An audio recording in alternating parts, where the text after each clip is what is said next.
Thank you, Mr. Chairman and members of the committee. Again, I'm Governor Kristi Noem, and I wanted to come up and thank you for your time today, but also correct some inaccuracies that were a part of opponent testimony today.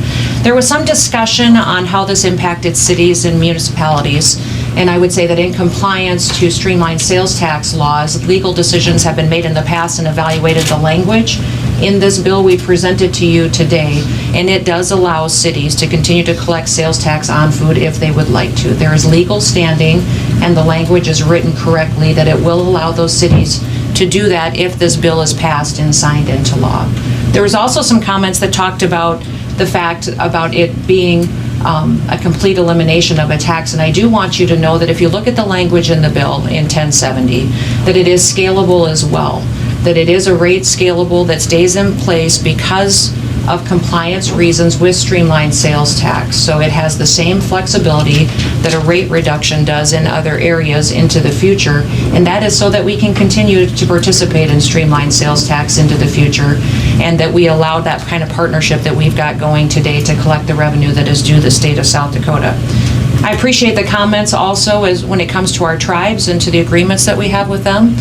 You may have seen the formal letter that we've sent out earlier that made a commitment to our tribes that we would work with them and continue to hold them harmless as far as revenue would be if this were to be signed into law. In fact, many of our tribal members may see a double benefit. They may shop for their groceries off of tribal ground and receive no sales tax on their food, yet their tribe would benefit from a renegotiated sales tax agreement that would allow them to keep more of those revenues to their tribe and their tribal government and not have to pay the administrative fees that are necessary today within those agreements that we negotiate as a state. So those concerns we've heard and we've answered and done so formally in a response and a letter to them, and recognize that tribal members will be able to shop on or off reservation and tribal land and receive no tax on food, but still get a benefit of a renegotiated tax agreement to make them whole on anything that they may be impacted going forward in the future. Greetings, friends. There is some news on guaranteed monthly income programs. Lawmakers have passed new legislation that will provide automatic deposits of inflation relief money. It will be eligible to low-income households. States, including Maine and Iowa, are set to send out direct payments that are worth $500 starting this week. So friends, please make sure that you watch until the end of this video to hear about all of the details. Also, this coming Friday, I'll be announcing 2 winners for the Walmart gift card giveaway. If you'd like to enter the weekly giveaways, friends, please make sure that you are subscribed to my channel, click and like several of my videos, and then comment below the keyword of each video that you watch. The more videos that you watch and then leave a comment on, the greater your chances, my friends, of winning the giveaways. Maine residents who filed their 2021 taxes last year can expect some extra money in the mail by the end of next month. The money from the winter relief payments, which was approved in January, will provide all recipients at least $450, all of which will be issued by March 31st. According to the governor's office, these $450 payments are part of a larger emergency winter energy relief plan that's proposed by Democratic Governor Janet Mills, and it was approved by the state legislature as an emergency measure. It will be provided to about 880,000 eligible Maine residents. In an official statement, Governor Mills said, "High energy prices have made staying warm more difficult for Maine families this winter. That is why I proposed and was pleased to sign an emergency relief measure that quickly puts money back into the hands of Maine people." Those who are eligible for this payment include anyone who filed a Maine income tax return as a full-year resident for tax year 2021 by October 31st of last year. Moreover, filers must have reported a federal adjusted gross income for the 2021 tax year of less than $200,000 for those filing a married joint return, $150,000 for a person filing as head of household, or $100,000 for a single person.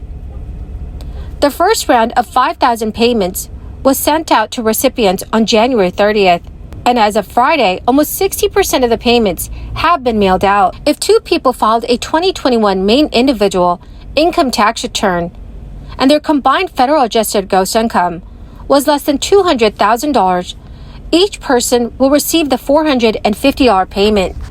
Also, in the state of Iowa, families who need some extra cash have a little less than 1 week to apply for a guaranteed income program that will provide them with $500 every month. The Uplift program will select applicants and provide them with these monthly payments over the course of 2 years. Researchers will then track how participants use these payments each month. According to state officials, recipients have total freedom with how they spend the money. Eligibility for this program requires applicants to live in Dallas, Polk, or Warren counties, have at least one dependent, no older than 25 years old, and have a household income of 60% of the area median income or lower. The area median income varies depending on how many dependents an applicant has. An applicant with 2 dependents cannot make more than $3,940 per month, and an applicant with 3 dependents cannot make more than $4,433. But friends, not all Americans will experience financial relief. A new report shows that the energy crisis could push 141 million people worldwide into extreme poverty. Researchers from the Netherlands, the United Kingdom, China, and the United States modeled the impacts of increased energy prices in 116 countries and found that household spending increased nearly up to 5% on average. And this is adding to post-crisis increases. In low-income countries, the report said that poorer households already facing severe food shortages were at greater risk of poverty due to these high energy costs.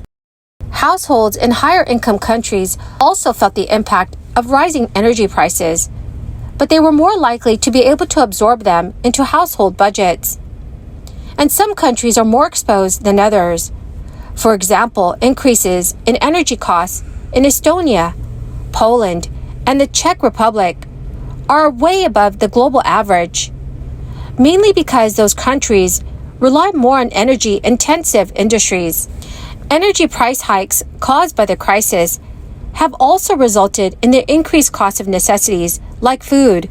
Compared to a year ago, in the U.S., the prices of eggs went up, as well as bread, butter, flour, chicken, and vegetables.